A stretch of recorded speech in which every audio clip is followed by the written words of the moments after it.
بسم اللہ الرحمن الرحیم۔ عزیز طلباء کرام،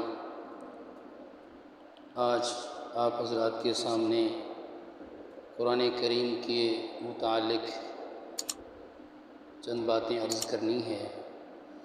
سب سے پہلا حق قرآن کریم کا صحیح تلاوت کرنے کا ہے۔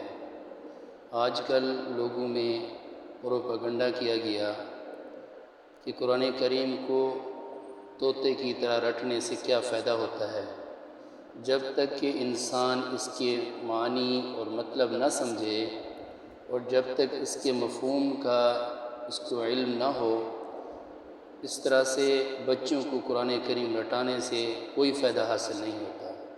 الیاذ باللہ، یاد رکھیے یہ شیطان کی طرف سے بہت بڑا دھوکہ ہے، فریب ہے جو مسلمانوں کے اندر پھیلایا جا رہا ہے۔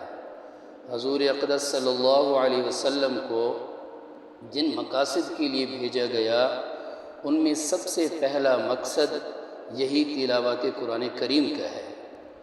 یتلو علیہم آیاتہ، یعنی آپ صلی اللہ علیہ وسلم اس لیے تشریف لائے تاکہ کتاب اللہ کی آیات لوگوں کے سامنے تلاوت فرمائیں۔ لہٰذا تلاوت کرنا ایک مستقل مقصد ہے اور ایک مستقل نیکی اور اجر کا کام ہے، چاہے تلاوت سمجھ کر کرے یا تلاوت بے سمجھے کرے۔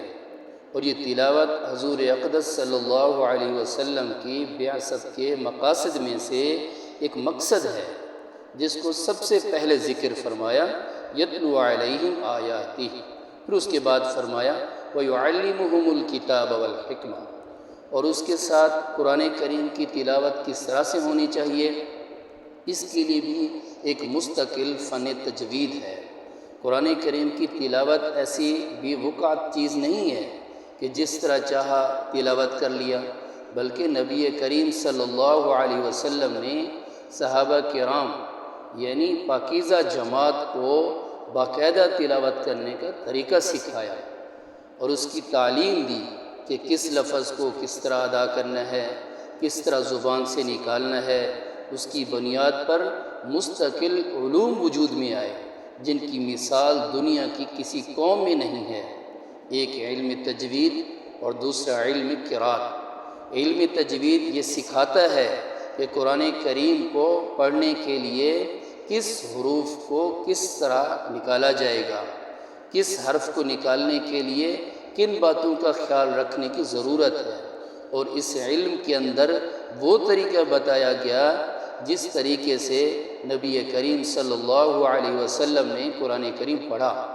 اور اس علم پر بے شمار کتابیں موجود ہیں جس میں علماء کرام نے محنت کر کے اس علم کو ترتیب دیا۔